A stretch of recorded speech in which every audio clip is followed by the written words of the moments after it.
जय गुरुदेवाय नमः। आज हम इस कहानी के माध्यम से जानेंगे कि जो बनाना जानता है वो बिगाड़ना भी जानता है, और जो बिगाड़ना जानता है वो बनाना भी जानता है। एक बार ऋषि मुनि ध्यान में बैठे हुए थे। इसी बीच उनके पास एक चूहा आकर उनकी गोद में बैठ जाता है और वो चूहे से पूछते हैं कि तुम किससे डर रहे हो, तुम यहाँ क्यों आए हो। तो चूहा उत्तर देता है कि महाराज, मेरे पीछे बिल्ली लगी हुई है और वो मुझे खा जाएगी। तो महाराज कहते हैं तुम चिंता मत करो, तुम जो चाहते हो मैं तुम्हें वो बना दूंगा। इस बात को सुन के जो चूहा होता है वो बहुत खुश होता है और बोलता है कि महाराज आप मुझे बिल्ली बना दीजिए। तो जो महाराज होते हैं वो उनको बिल्ली बना देते हैं। बिल्ली बनकर जैसे ही वो बाहर की तरफ निकलता है तो उसके पीछे कुत्ता लग जाता है। तो वो वापस भाग के आता है और कहता है कि महाराज आप मुझे कुत्ता बना दीजिए। महाराज उसको कुत्ता बना देते हैं। फिर उसके बाद जब वो जंगल में जाता है कुत्ता बनने के बाद, तो उसके पीछे शेर पड़ जाता है। वो वापस भाग के आता है, महाराज मुझे आप शेर बना दीजिए। महाराज उसे शेर बना देते हैं। फिर एक दिन वो शेर बनने के बाद सोचता है कि अगर कभी ज़िंदगी में इस महाराज ने मेरे को शेर से फिर से चूहा बना दिया तो मैं क्या करूँगा। इस सोच के चलते हुए जैसे वो महाराज के पास आता है तो महाराज उससे कहते हैं तुम मुझे खाने आए हो। तो शेर कहता है हाँ।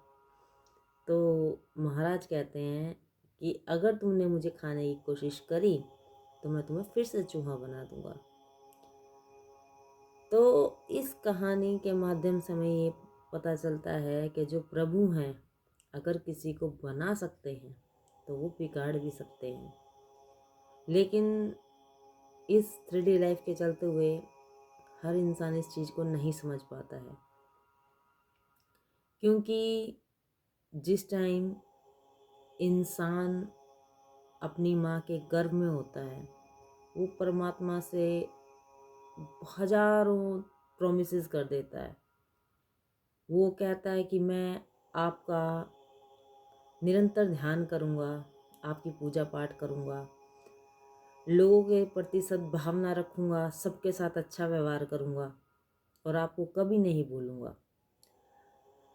इस प्रोमिसेस को करने के बाद जब वो अपनी माँ के पेट से बाहर आता है ना, तो जो कष्ट उसे आते समय होते हैं ना, वो उस कष्ट के चलते हुए सब भूल जाता है।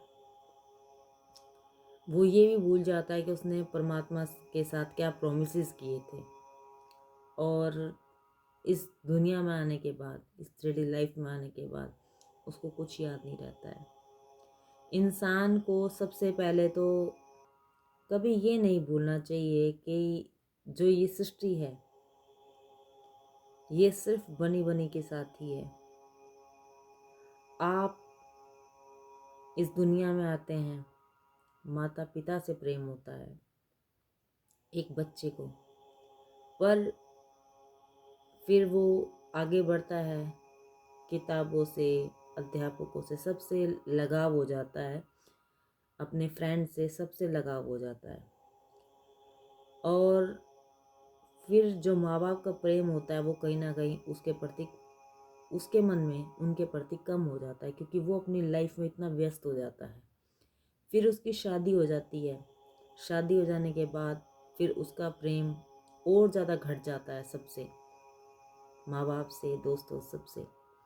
फिर उसके बच्चे हो जाते हैं। फिर उसका जो प्रेम होता है वो अपने पत्नी से, अपने पति से घट जाता है।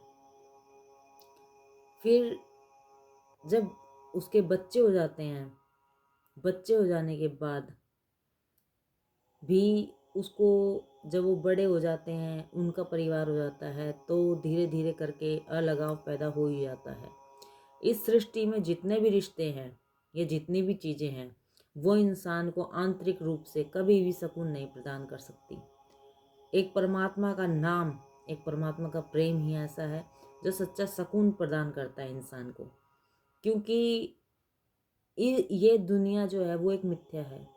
इस मिथ्या को समझने के लिए, इस सच को जानने के लिए इंसान को प्रभु के निकट आना ही पड़ेगा। क्योंकि जब तक वो नहीं आएगा, इस संसारिक लोक में भटकता रहेगा और आखिरकार आके उसको सिर्फ और सिर्फ धोखा और मन की अशांति ही मिलनी है। इसलिए अपनी ज़िंदगी में अपने परमात्मा से प्रेम करिए। वो ऐसा प्रेम करिए कि जैसा आपने कभी किसी से ना किया हो। उसके प्रति एक अलग ही जगह होनी चाहिए। मन में, दिल में बिठाने योग्य सिर्फ परमात्मा ही है और कोई नहीं है। जय गुरुदेवाय नमः।